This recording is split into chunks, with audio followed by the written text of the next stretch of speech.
So I grew up, or was born rather, in El Salvador. Originally came here when I was 2, and our family settled in a little district called the Rampart District of Los Angeles.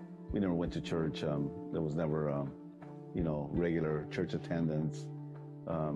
We didn't talk much of that. It was just something that we weren't part of. Growing up, very early on, as far as I can remember, my little hangout spot was a fire escape on the 3rd floor of which where we lived at. And I dangled my feet from the fire escape, rows of bars, and I kind of just sit there and people watch. And this particular day, it was broad daylight, is when I witnessed this guy driving a car. He parked it and got out of the car and walked up to 3 guys that were walking up the alley and gunned them down.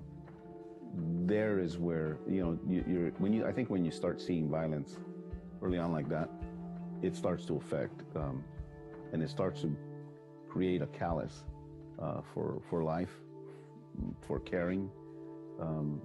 And this guy he wasn't in a hurry. He gunned these 3 guys down, and he walked over to his car and just drove away like he did nothing wrong.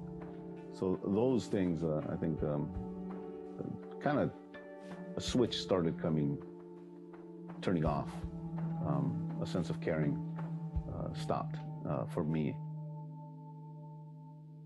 And I started to see a lot of activity on our block. Activity that wasn't there before.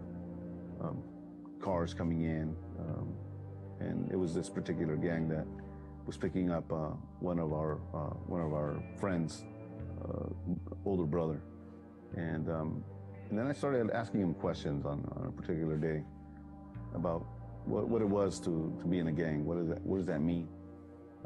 He didn't talk about the violence or anything like that. He just said, we party, there's beer, there's girls, and unfortunately started joining this gang, got initiated in there, and violence took place very early in my life. I joined the gang at 11 years old. There's different types of elements in a gang. You have your normal guys that pretty much don't do nothing. They kind of just hang out. They dress the part, talk the part, but they're not hands-on. And then you got the guys that are, just the party guys. They're just there for a good time. And then you have group C, and these are the guys that more hands-on. Those are the violent guys. For me, that's the element that I kind of walked into.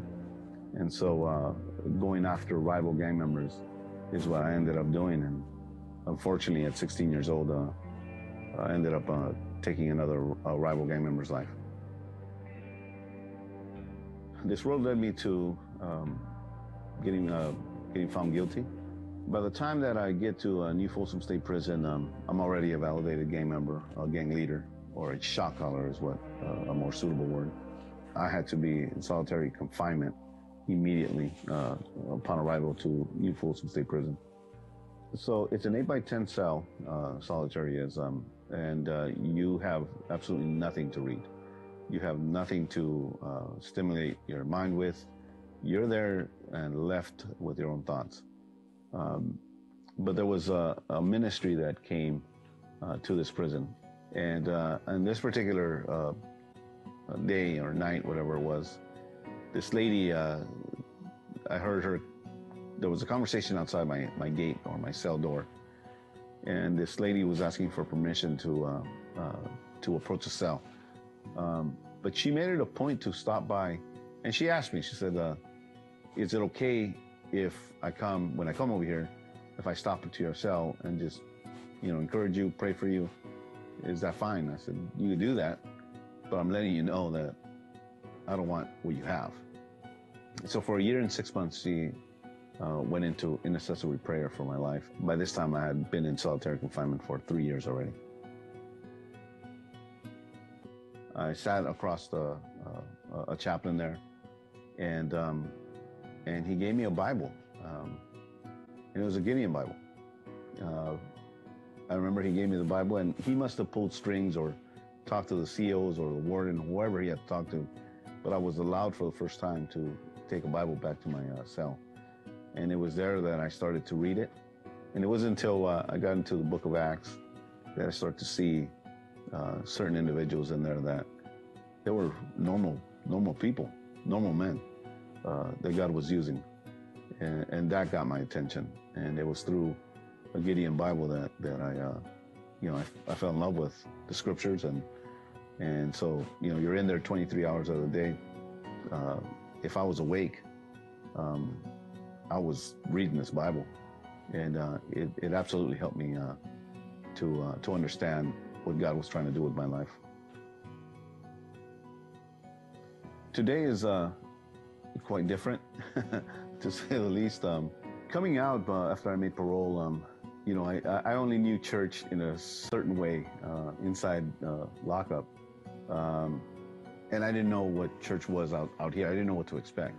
I ended up at a church finally, where I started. I was being used as a youth leader, eventually to a youth pastor position in a very small church, and the same small church where I ended up meeting my wife. We worked together in the youth ministry for about 8.5 years, and then we pioneered a church here in Burbank. I've been married for 20 years to my wife, Sana. I have my oldest daughter is Samantha, and followed by my other daughter, who is Mia, and I have a 10-year-old son whose name is Jacob. I've been born again for quite some time, a few decades now. And I think that the more you study the Bible, the more you understand that you're just getting started. He's chasing after mankind. He's constantly after mankind. He's after the sinner. And he's there with extended arms, with outstretched arms. And he wants relationship with mankind. If God changed my life in such a dramatic way, God can do it with anybody else. Maybe you've been serving in the Gideons many years and you're not seeing much fruit. There's fruit. There's fruit. I'm one of them. And it was through the obedience of a Gideon, bringing those Bibles in there. And then through a chaplain, that Bible coming into my hands. So important. And here I am, decades later. It was the Word of God through a Gideon that I'm here now. And God has done and continues to do amazing things in our lives.